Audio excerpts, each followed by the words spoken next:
లూకా సువార్త 19వ అధ్యాయము 3వ వచన భాగం. యేసు ఎవరో అని చూడగోరెను గాని పొట్టివాడైనందున జనులు గుంపు కూడి ఉండుట వలన చూడలేకపోయెను. ఏం చెప్పబడతా ఉందండి? యేసు ఎవరు? Who is Jesus Christ. ఇక్కడ యేసు క్రీస్తు ఎవరు అనేటువంటి విధానం రాయబడింది. ఇక్కడ ఈరోజు మీ అందరి ఎదుట నేను పెట్టబోయేటువంటి సందేశం ఏమిటంటే, మీరు క్రైస్తవులుగా మీ గతకాల జీవితమునంతటిని కూడా మీరు కాపాడుకుంటూ ఇహలోక మాలిన్యము అంటకుండా మీ జీవితములను మీరు ముందుకు నడిపించుకుంటున్నటువంటి విధానమును బట్టి ఎంతైనా దేవునికి మహిమ కలుగుతుంది. మీ జీవితాలలో మీరు ఆశీర్వాదకరంగా ఉంటారు. అయితే ఇప్పటి వరకు కూడా మీరు ఏ నమ్మకముతో ప్రభువుని స్తుతిస్తూ ఉన్నారు? యేసు ప్రభువారు ఎలా అర్థమయ్యారు మీకు? ఆయన ఎవరు అనేటువంటి ప్రశ్న ఎవరికైనా మీ జీవితాలలో ఎప్పుడైనా కలిగిందా? ప్రపంచానికే ఒక పెద్ద ప్రశ్న ఏదైనా ఉన్నది అంటే యేసు ఎవరు? ఈ భారతదేశంలో 140 కోట్ల జనాభా ఉన్నప్పటికీ ఆ జనాభాలో అధిక శాతం యేసు ప్రభువాన్ని ఆరాధించేటువంటి బిడ్డలు ఉన్నారు. అలాగనే ప్రపంచవ్యాప్తంగా అనేక దేశాలు ఉన్నాయి. అనేక దేశాలలో ఈ భారతదేశము కంటే యేసు ప్రభువాన్ని ఎక్కువగా ఆరాధించేటువంటి పరిస్థితి ఉంది. అయితే యేసు ప్రభువారిని ఎంతమంది కూడా ఆరాధిస్తున్నారు అంటే యేసు ఎవరు అనేటువంటి ప్రశ్న ఈరోజు చాలా మంది జీవితాలలో ఉన్నది. కొంతమందికి యేసు ఎవరు అనేటువంటి విధానం అర్థమైంది, మరికొందరికి ఆయన ఎవరో అర్థం కాక ఈ లోకములో లోకానుసారంగా బ్రతుకుతున్నటువంటి విధానము కూడా కలదు. జాగ్రత్తగా ఆలోచన చేద్దాం. ఈరోజు నేను మిమ్ములను అడుగుతున్నటువంటి మాట ఏమిటంటే, యేసు ఎవరు చెప్పాలి. జక్కయ్య కూడా జన సమూహము కూడి ఉన్నప్పుడు యేసు ప్రభువారు ఆ ప్రాంతమునకు ఎరుకో పట్టణమునకు వచ్చిన తర్వాత ఆ జన సమూహము యేసయ్యను వెంబడించినటువంటి విధానమును ఆలోచన చేసి యేసయ్యకు చాలా ఫాలోయింగ్ ఉండేది. ఎలాగంట, ఇసుక రాలనంత. ఎంత ఫాలోయింగ్ అంట? ఇసుక రాలనంత. ఒకవేళ నేటి కాలములో ఒక దైవ సేవకునికే ఇంత ఫాలోయింగ్ ఉందనుకోండి, దైవ సేవకుడు వాడుతున్నటువంటి బైబిల్ అయినా దైవ సేవకుడు మోస్తాడంటారా? ఒక 4 ఉండాలి, బాడీ గార్డ్స్ ఉండాలి, కారు డోర్ తీయాలి. అంటే యేసయ్యకు ఉండేటువంటి ఫాలోయింగ్ ఎక్కువ అంటారా? లేకపోతే ఇప్పుడు సమాజంలో సెలబ్రిటీస్గా దైవ సేవకులుగా ఎదుగుతున్నటువంటి వారికి ఫాలోయింగ్ ఎక్కువ ఉందంటారా? జాగ్రత్తగా ఆలోచన చేయండి. యేసయ్యకు ఉండేటువంటి ఫాలోయింగ్ ఇసుక రాలనంత. ఏంటంట? ఇసుక రాలనంత. ఒకవేళ నేడు సమాజంలో దైవ సేవకులను అనేక మంది వెంబడిస్తున్నారు అంటే దానికి కూడా ప్రధానమైనటువంటి కారణం యేసు ప్రభు వారిని వారు ప్రకటిస్తున్నారు గనుక. ఎవరిని ప్రకటించడం వలనంట? యేసయ్యను ప్రకటించడం వలన. అంటే యేసయ్య లేకపోతే వారి యొక్క జీవిత విధానము ఎలా ఉంటుందో మనం ఆలోచించగలం. అయితే ఇక్కడ చదువుతున్నాం, జక్కయ్య అనుకున్నాడు తన యొక్క హృదయంలో, యేసు ఎవరు చెప్పండి. ఒక వ్యక్తి ఎప్పుడు తన జీవితాన్ని కాపాడుకుంటాడు, ఎప్పుడు రక్షణలోనికి అడుగు పెడతాడు అంటే ఈ ప్రశ్న కలిగినప్పుడు మాత్రమే రక్షణ అనేటువంటి సిద్ధాంతంలోనికి అడుగు పెడతాడు. ఎలాంటి ప్రశ్న అంట? యేసు ఎవరు? ఆయన ఏం చేస్తాడు?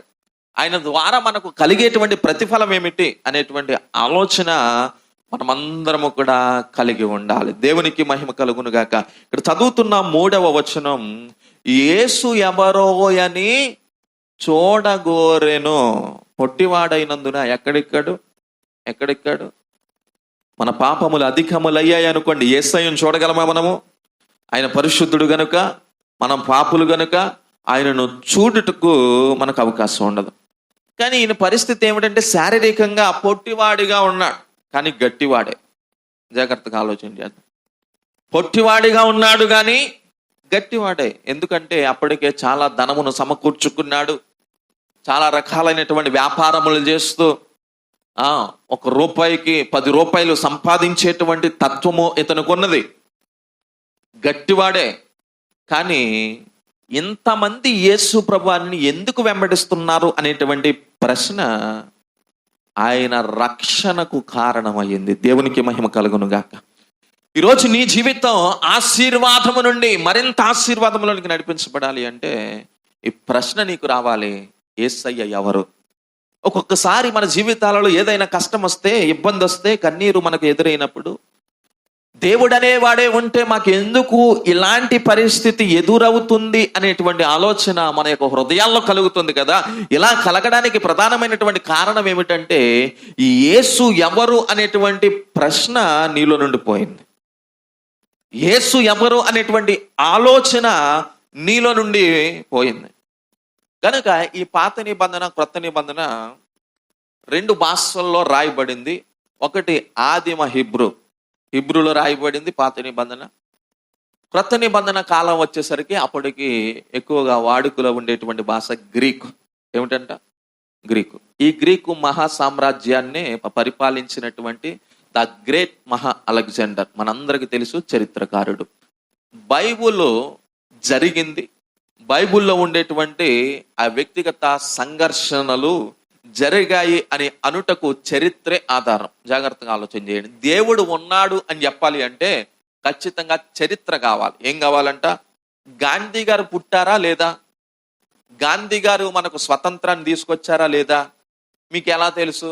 ఎంతమంది చూశారు? ఇక్కడున్న వాళ్ళు గాంధీ గారితో ఏమైనా ఉప్పు సత్యాగ్రహం ఏం చేశారా? గాంధీ గారితో ఏమైనా భోజనం చేశారా? గాంధీ గారిని ఏమైనా ఇంటికి పిలిచారా? గాంధీ గారికి ఏమైనా బట్టలు పెట్టారా? మరి ఎలా తెలుసు మీకు అంటే చరిత్ర. రోజు మరి గాంధీ గారు రోజు డబ్బు మీద ఉంటారు. మరి ఆయన ఎవరు అని ఎప్పుడైనా ప్రశ్న వచ్చిందా? ఆయన ఎవరు అని ప్రశ్న వచ్చినప్పుడు సమాధానం ఏమిటంటే ఆనాటి స్వతంత్ర పోరాటములో ఆయన కూడా ఒక ప్రధానమైనటువంటి పాత్రను పోషించాడు అని ఏం చెబుతుందంట?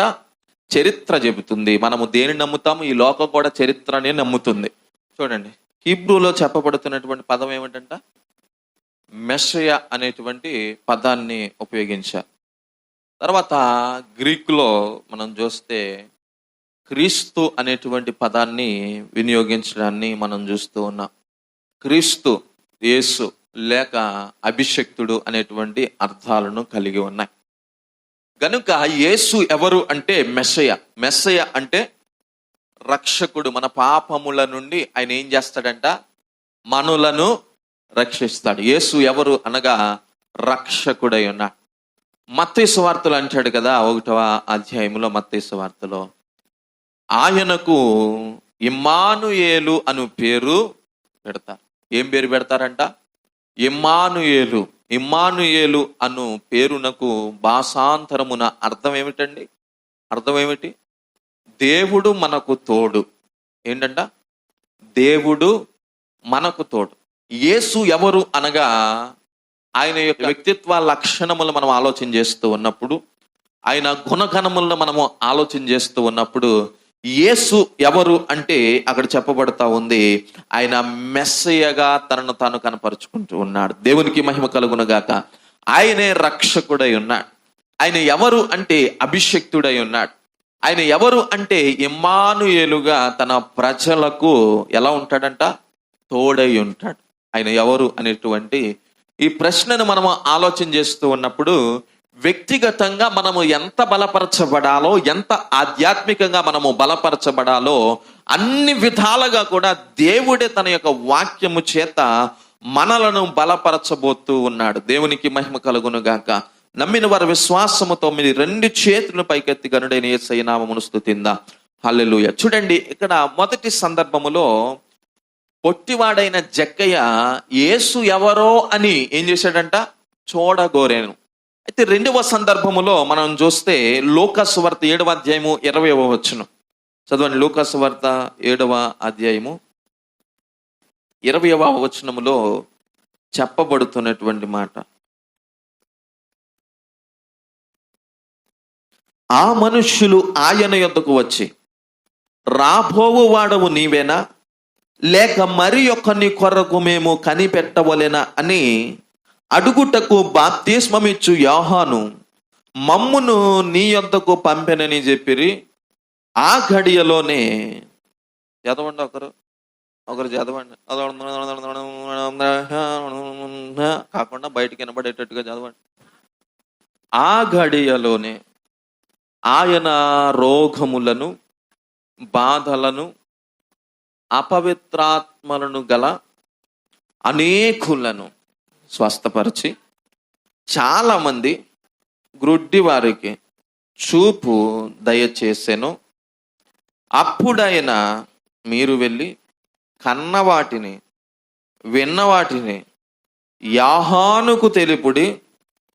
గ్రుడ్డివారు చూపు పొందుచున్నారు, కుంటివారు నడుచుచున్నారు, కుష్టి రోగులు శుద్ధులగుచున్నారు, చెవిటివారు వినుచున్నారు, చనిపోయిన వారు లేపబడుచున్నారు, బేదలకు సువార్త ప్రకటింపబడుచున్నది. చూడండి, చాలండి, చాలు. అక్కడ పొట్టివాడైన జక్కయ్యకు కలిగినటువంటి ప్రశ్న యేసు ఎవరు అనేటువంటి ప్రశ్న. ఇక్కడ మనం చూస్తున్నాం, బాప్తిస్మం ఇచ్చేటువంటి యోహాను చెరసాలలో ఉన్నప్పుడు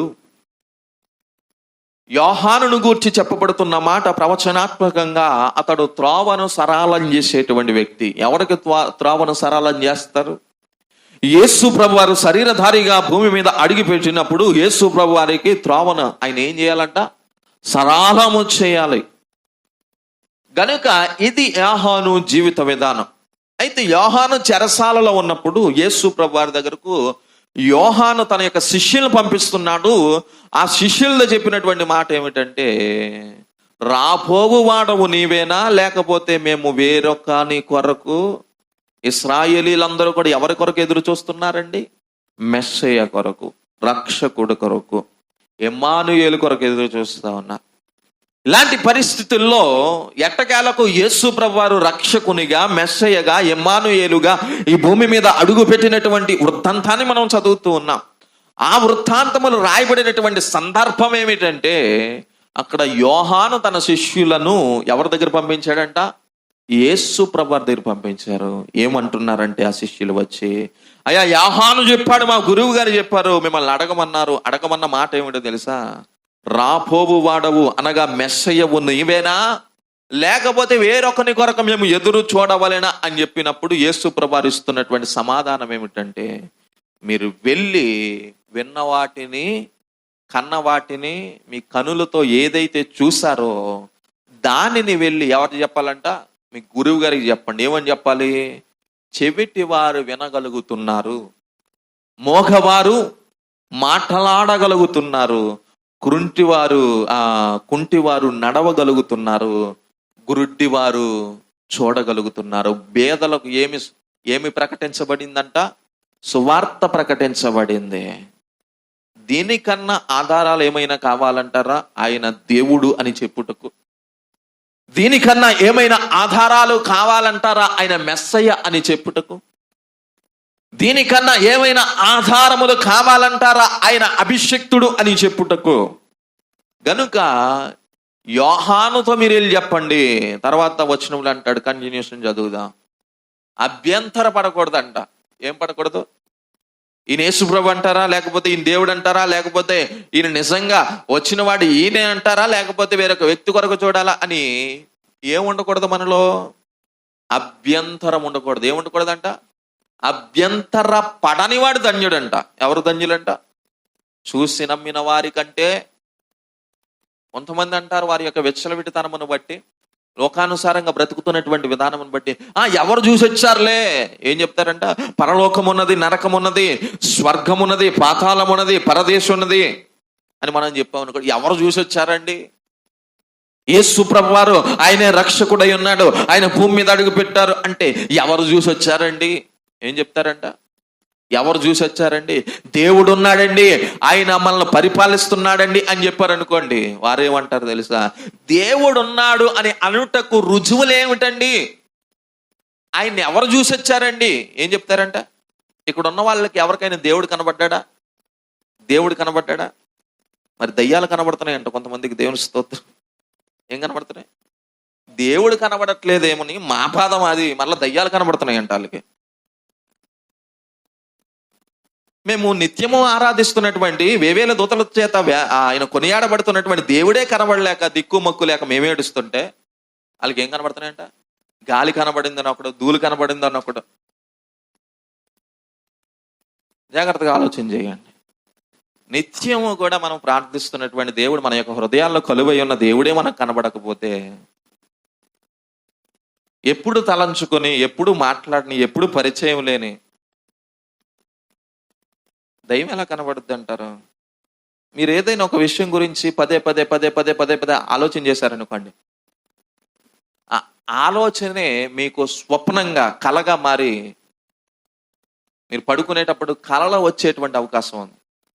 మీరు ఏదైతే ఆలోచిస్తారో, ఎక్కువ పెద్ద బంగ్లా గురించి ఆలోచించి ఆలోచించి ఆలోచించి ఆలోచించి ఉన్నారనుకోండి, రాత్రి కళ్ళలో ఏమొస్తుంది? బంగ్లా. పలానా హీరో మీకు ఇష్టం, ఆ హీరో వరకు ఆలోచించి ఆలోచించి ఆలోచించి ఆలోచించి ఆలోచించామనుకోండి, ఆ హీరోతో భోజనం చేసినట్టుగా అభిషేక్ గడ మధ్యలో జగన్ వస్తే ట్యాబ్ ఇస్తాడు, జగన్ వస్తే ట్యాబ్ ఇస్తాడు, జగన్ వస్తే ట్యాబ్ ఇస్తాడు. ఆడికి వచ్చిన కళ ఏంటో తెలుసా? జగన్ మా ఇంటికి వచ్చి భోజనం చేసి వెళ్ళాడు అన్నట్టు. అంటే ఏది ఎక్కువ ఆలోచిస్తున్నామో, ఏది ఎక్కువ థింక్ చేస్తున్నామో అది ఎలా మారుతుంది? మరి దేవుని గురించి పదే పదే పదే పదే పదే పదే పదే పదే పదే దేవుడా దేవుడా దేవుడా దేవుడా దేవుడా, అయ్యా మా కష్టాలు తీర్చు, మా బాధలు తీర్చిన ఆయన, అయ్యా మా కన్నీరు తీర్చు, దేవుడా దేవుడా దేవుడా దేవుడా అంటున్నాం కదా. మరి దేవుడే కనబడట్లేదు కదా. దయ్యాన్ని ఒక్కరోజు కూడా మనం తలంచుకోలేనప్పుడు దయ్యం ఎలా కనబడుద్ది మనకు? ఇది కూడా ఆలోచనే కదా, ఇది కూడా సరైనటువంటి పద్ధతే కదా. అంటే దయ్యం ఎక్కడుంది అంటే మన యొక్క మెదడులోనే ఉంది, మన హృదయంలో. ఎలా ఉంది అంటే, నీడ ఒక దయ్యం మనకు. ఏమిటంట? నీడ ఒక దయ్యం, బల్లి ఒక దయ్యం, పిల్లి ఒక దయ్యం, గోల ఒక దయ్యం, అరుపు ఒక దయ్యం. భార్యను చూస్తే భర్తకు దయ్యంలా కనబడతాడు, భర్త చూస్తే భార్యకి దయ్యంలా కనబడతాడు. ఇవన్నీ దయ్యాలు. దేవుడు లేడు ఇక్కడ. దేవుడు ఉంటే ఎవరు కనబడతారు? నీడ కనబడినప్పుడు ఆ నీడలో దేవుడు కనబడాలి. కానీ నీవు దేన్ని చూస్తున్నావు? దయ్యాన్ని చూస్తున్నావు. దేవుణ్ణి వాళ్ళు ఎక్కడ చూస్తారు? ఆ హిందువులు రాళ్ళలో, చెట్లలో, పుట్లలో. కానీ మనం చూడలేకపోతున్నాం. మనం ఏం చేస్తామంటే దయ్యాన్ని. గనుక ఆలోచన చేయండి, యేసు ఎవరు? Who is Jesus Christ? యేసు క్రీస్తు ఎవరు?